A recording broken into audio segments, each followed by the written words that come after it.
I once heard a story from a pastor on the radio.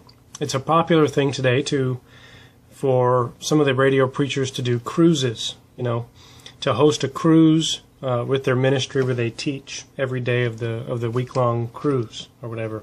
And I got to tell you, I've never been on a cruise, but if I was going to go on one, I'd like it to be spiritually edifying and productive, so I'd probably do something like that.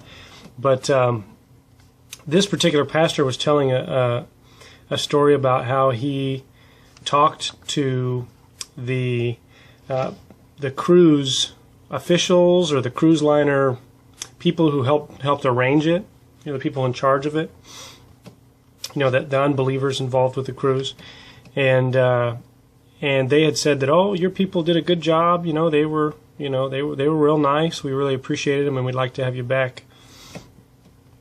And the context in which he said that was he had asked all of the Christians there attending the cruise to be nice and to be respectful to the cruise liner. But specifically what he said was, don't go throughout the casinos handing out gospel tracts. No, that wouldn't be a good testimony. I mean, this brings up some pretty big questions, This may be a good testimony in the eyes of the lost because we're not witnessing to them, which is what they don't want. But is it a good testimony to God? Is it a good testimony to God? And the question I want to ask is it ever a wrong time to share the gospel? Is it wrong to share the gospel at work, at a funeral, at a celebration, after helping or serving someone, when you can't give a good tip? Think of all these situations in which we really don't think it's the right time, or we want the Holy Spirit to give us some kind of emotional sign that now's the right time.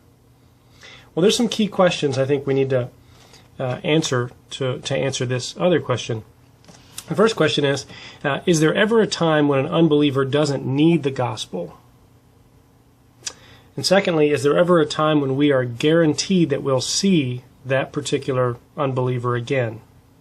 And I think the answer to those questions is no. No. And if that's the answer to those questions, then we can answer no to the first one. It's never a wrong time to share the gospel.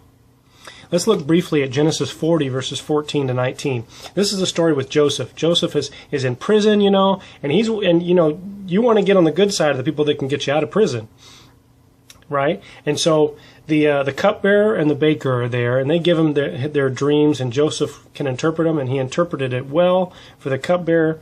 And then he says in verse 14 to the cupbearer, only remember me when it is well with you, and please do me the kindness to mention me to Pharaoh, and so get me out of this house. Okay, he wanted to get out. He's like, hey, I helped you, you helped me. And then in verse 16 it says, when the chief baker saw that the interpretation was favorable, he said to Joseph, I also had a dream. I also had a dream. He tells him the dream. And then Joseph said in verse 18, this is its interpretation. The 3 baskets are 3 days.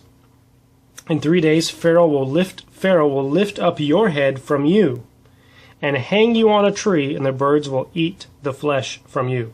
Now, you would want to get on the good side of this guy, right? He could help to get you out of prison, the cupbearer and the baker. They could both be talking to the king. But Joseph doesn't pander to what he says. Joseph tells him the truth because that would be more honoring to God. Okay? And that's what we need to do. We need to tell the truth because that would be more honoring to God. Despite the circumstance, despite the situation, it's never a wrong time to share the gospel. Now, the other question is how we share it in those situations, and that's a whole other conversation. But it's never wrong to share the gospel.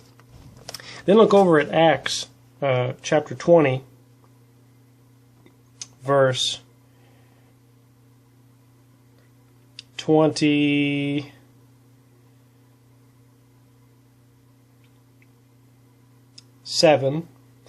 Paul here says, for I did not shrink from declaring to you the whole counsel of God. I did not shrink. So let's not shrink. Woe to us if we do not share the gospel.